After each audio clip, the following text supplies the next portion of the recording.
मेरे प्रिय विद्यार्थियों नमस्कार। झारखंड डिजी स्कूल की कक्षा में आपका हार्दिक स्वागत है।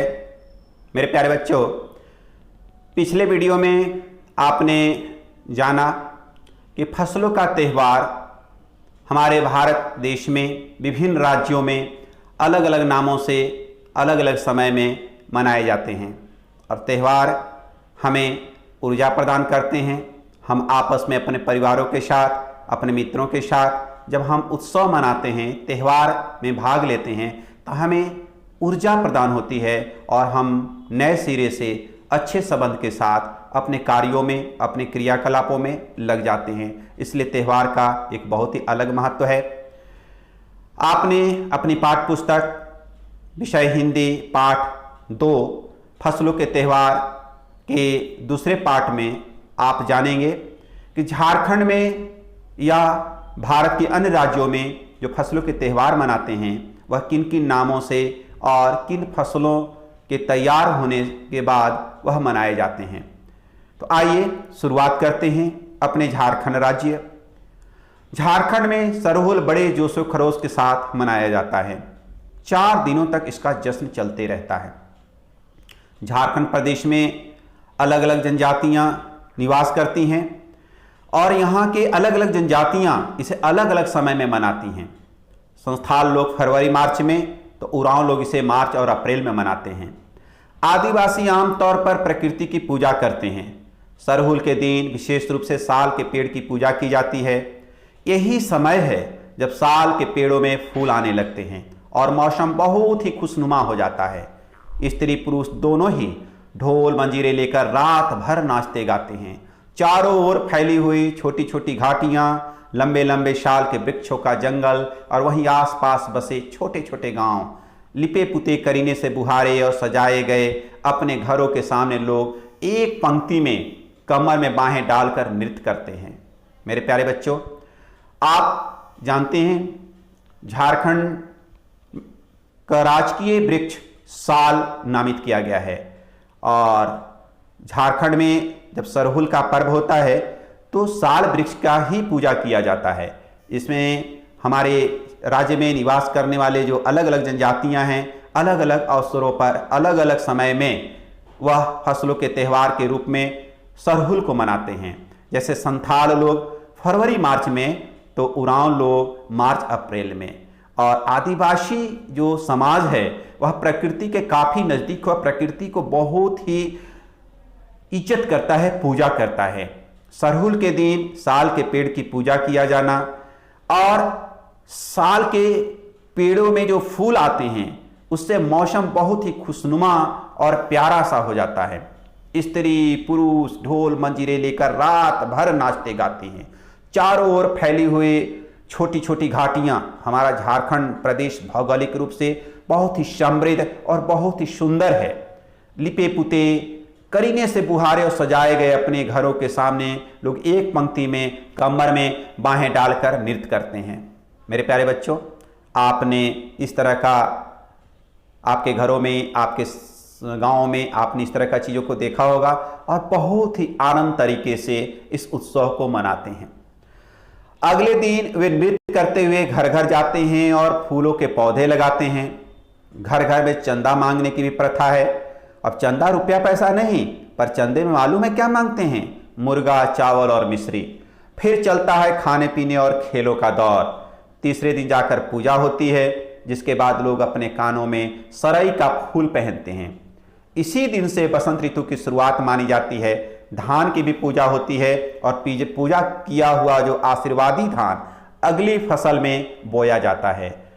मेरे प्यारे बच्चों, हमारा झारखंड प्रदेश में अधिकांशतः आदिवासी भाई बंधु निवास करते हैं और वो प्रकृति का बहुत सम्मान करते हैं। सरहुल पर्व उसी का एक पहचान है।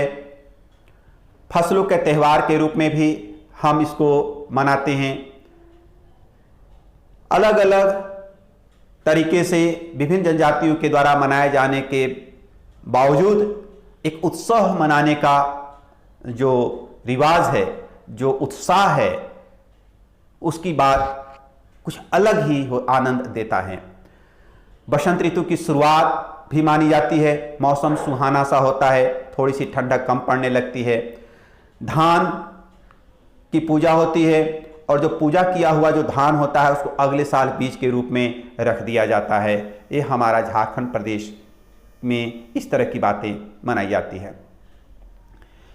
अब तमिलनाडु में मकर संक्रांति या फसलों से जुड़ा त्यौहार की बात करें तो जैसे झारखंड में हम खिचड़ी, मकर संक्रांति, तिल संक्रांति बोलते हैं, उसी तरह से तमिलनाडु में इसको पोंगल कहा जाता है।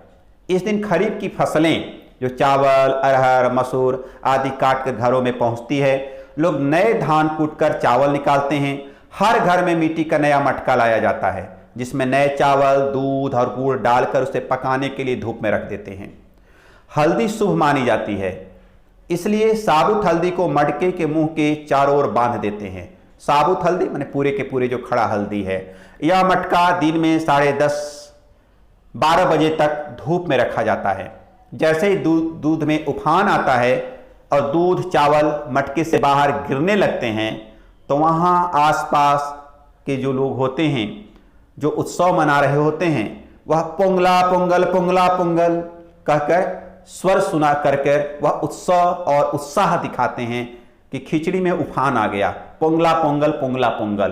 तो तमिलनाडु में पोंगल मनाने का जो रीति रिवाज है वह हमारे मकर संक्रांति से कुछ और अलग है। और यदि आप बात करें गुजरात में, तो गुजरात में अगर मकर संक्रांति और बिना पतंगों के बिना तो बिल्कुल अधूरा माना जाएगा। क्यों? क्योंकि वहाँ जितना भी मकर संक्रांति या कोई भी फसलों का जो त्यौहार होता है उसमें पतंग उड़ाने की बात होती है और पतंग उड़ाने की प्रतियोगिता की जाती है। इस दिन आसमान की ओर नजर उठाएं तो शायद हर आकार और रंग रूप की पतंगे आकाश में लहराती हुई मिलेंगी। प्रत्येक गुजराती, चाहे वह किसी भी धर्म, जाति या आयु का हो, पतंग उड़ाता है। हजारों लाखों पतंगों से सूरज भी ढक जाता है। तो इस तरह से गुजरात में पतंग उड़ाने की प्रतियोगिता होती है और मकर संक्रांति का सेलिब्रेशन, उत्सव मनाया जाता है। अब उसके बाद अगर आप बात करें कुमाऊं, जो उत्तराखंड राज्य में नैनीताल वाला क्षेत्र है, कुमाऊं मंडल में ही नैनीताल आता है, काफी प्राकृतिक रूप से सुंदर और मनोहर है। लेकिन वहां जब मकर संक्रांति की बात आप करेंगे तो वहां घुघुतिया, वहां का मकर संक्रांति को घुघुतिया कहते हैं। इस दिन आटे और गुड़ को गूंथकर पकवान बनाए जाते हैं। इन पकवानों को तरह तरह के आकार दिए जाते हैं, जैसे डमरू, तलवार, दाड़िम का फूल आदि। पकवान को तलने के बाद एक माला में पिरोया जाता है। माला के बीच में संतरा और गन्ने की गंडेरी पिरोई जाती है। यह काम बच्चे बहुत रुचि और उत्साह के साथ करते हैं। सुबह बच्चों को माला दी जाती है। बहुत ठंड के कारण उस इलाके से, उस भौगोलिक क्षेत्रों से जो पक्षी पहाड़ों से चले जाते हैं, उन्हें बुलाने के लिए बच्चे इस माला से पकवान तोड़ तोड़कर पक्षियों को खिलाते और गाते हैं। तो मेरे प्यारे बच्चों, कुमाऊं क्षेत्रों की बात करें, बहुत ठंडक वाला क्षेत्र होता है, पर्वतीय क्षेत्र है, लेकिन प्राकृतिक रूप से बहुत ही मनोरम और बहुत ही सुंदर है। लेकिन वहां की जो मकर संक्रांति हुआ उसको क्या, घुघुतिया, और वहां आटे और गुड़ के पकवान से बनाकर पकवान जो बनाते हैं अलग अलग स्वरूप देते हैं। डमरू है, तलवार है, दाड़िम का फूल है, और उसको बाद में एक माला का स्वरूप देते हैं जिसमें संतरा और गन्ने की गंडेरी भी छोटा छोटा टुकड़ा करके पिरो देते हैं। और यह काम कौन करता है? आप सब बच्चे, आपकी उम्र के बच्चे, उनको तो बहुत आनंद आएगा। आपको भी अगर ऐसा मौका मिले तो बहुत मजा आता है।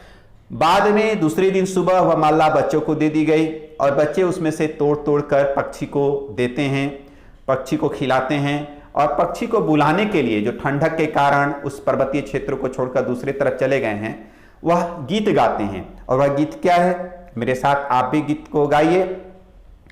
कावा आओ घुघुत आओ, कावा आओ घुघुत आओ, ले कावा बड़ो, मैं कह दे जा सोने का घड़ो, मैं कह दे जा सोने का घड़ो। खा ले पूरी मैं कह दे जा सोने की छुरी। इसके साथ ही जिस चीज़ की कामना हो वह मांगते हैं। आपने इस कविता में आपने देखा क्या कहा जाता है, कावा आओ घुघुत आओ, कावा आओ घुघुत आओ, ले कावा बड़ो मैं कह दे जा सोने का घड़ो, मुझे सोने का घड़े दे दो, मैं कह दे जा सोने का घड़ो, खा ले पूरी मैं कह दे जा सोने की छुरी। और इस तरह से जिन चीज़ों की भी कामना होती है वह मांगते हैं। मेरे प्यारे बच्चों, आपके गांव में, आपके समाज में, आप अपने बच्चों के साथ भी देखा होगा कि पशु पक्षियों को हम मानव बहुत ही स्नेह करते हैं और हर एक मानव का कर्तव्य होता है कि हम पशु पक्षी के जान का, पशु पक्षी के जीवन का सुरक्षा दें और उनके खाने पीने के लिए भी हमारे चिंता का विषय होना चाहिए। इसी तरह से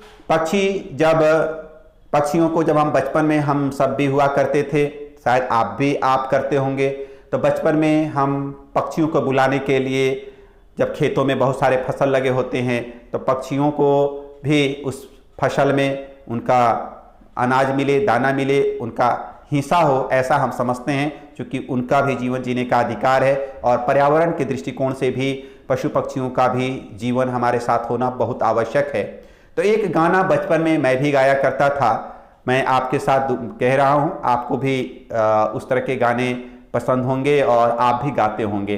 तो उसमें था, राम जी की चिड़ैया, राम जी की चिड़ैया, राम जी का खेत, राम जी का खेत, खाल चिड़ैया भर भर पेट, राम जी की चिड़ैया, राम जी का खेत, खाल चिड़ैया भर भर पेट। और इस तरह से हम लोग चिड़िया को, पक्षियों को बुलाते थे और उनको खाने के लिए आमंत्रण देते थे। तो इसी तरह का अलग अलग क्षेत्रों में अलग अलग छोटे छोटे ग्रामीण और क्षेत्रीय भाषा में कविताएं होती हैं और उसके सहारे हम पशु पक्षियों के प्रति अपने स्नेह को दिखाते हैं।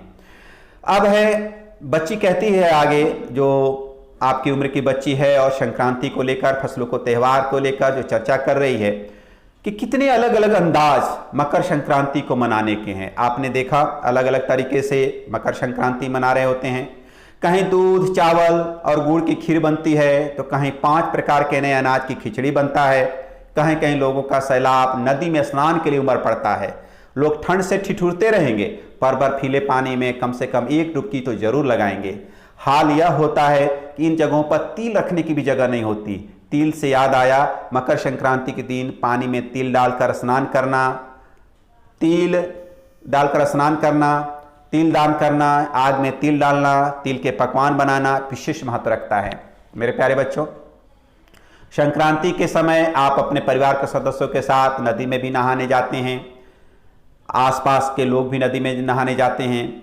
तो इस तरह से नदी में नहाकर या पवित्र नदी जैसे गंगा, सरजू, इन नदियों में भी स्नान कर मकर संक्रांति का पर्व मनाया जाता है।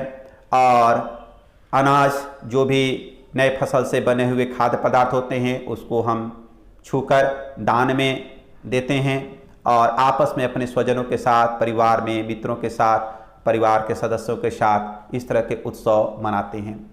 तिल की जब बात आई तो तिल का दान करना, आग में तिल डालना, तिल के पकवान बनाना, ये बहुत ही हमारे संस्कृति में, हमारे समाज में इसका महत्व है ज़्यादा और इसको हम सभी पारिवारिक रूप से सभी सदस्य करते हैं।